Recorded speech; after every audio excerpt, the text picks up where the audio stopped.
It's your instructor Shelley Stein again. I'm here to talk about your next presentation, which is a speech to demonstrate or describe a process using visual aids, and you will have 5 to 7 minutes to present this presentation, and you need to have an audience of at least 6 people.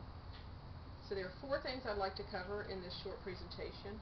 One is topic selection, secondly organization, third language, and then finally research, because 2 outside sources will be due for this presentation.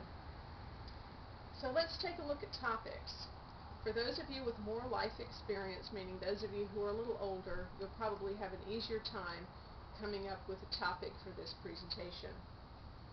Consider your audience, the setting, and your knowledge. What do you know how to do? What could you comfortably demonstrate or describe in front of an audience? A lot of people choose cooking as a topic, and that's a great topic. It's a life skill that everyone needs, and if you choose that for your presentation, you need to stress that throughout and truly educate the audience on the recipe that you've chosen. If you haven't already, I'd like you to print out the checklist for the informative speech, and note that something like this, a checklist of points to remember, might not be a bad thing to hand out to the audience if you were to give a presentation on this topic. So if you're going to talk about cooking, why not have a recipe for them to follow along? And also don't forget to put the source citation for the recipe, where you got that information. Even if it was from your grandmother, if that's her recipe, you give her credit. But you're going to have to validate your grandmother's recipe with 2 outside sources, and that's not too difficult to do.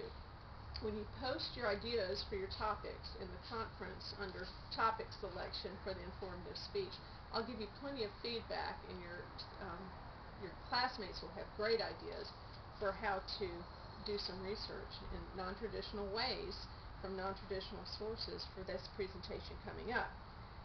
Secondly, I want you to consider organization. This speech is all about organization. You only have 5 to 7 minutes. So, the first thing you'll do is you'll think about the essence of the process. What are the steps that need to take place in order for the process to be completed? Make sure you have all the materials together and that you practice and flesh out that outline first. Then you go back and you develop an introduction and a conclusion. Some pitfalls that I've seen in the past are with introductions, students will just simply state their purpose and state their thesis at the beginning of their presentation. That's not necessary. It will be understood what your purpose and your thesis is once you've developed and delivered your introduction. So begin with that attention getter. Also at the end, don't forget how important a conclusion is. And deliver that conclusion, shut your lips, count to 10. It'll seem like forever. Thank your audience and open for questions. I may not be able to see all of that on tape, but I'd like to hear that clincher, of course. So, once you've organized and developed your presentation, make sure you have smooth transitions from point to point. This is the most difficult thing for new speakers. If you move from point to point, did you hear the that just came out of my mouth? This is where you're more likely to break down in your explanations, and then those non-fluencies will come to a head. So if you can practice smooth transitions, you'll feel very comfortable moving fluidly from point to point. The third thing I'd like you to pay attention to is language. It's very important you explain every part of the process. If I were to give a presentation on how to transfer a container plant into the ground, I would say that I've chosen today to plant a verbena. Well, why? Why did I choose this particular plant? Well, it seems to work well in my garden, but beyond that, I need to validate it. So I would probably pull out some of my Florida landscaping books. I happen to be a master gardener, so I have an extensive library and a lot of resources.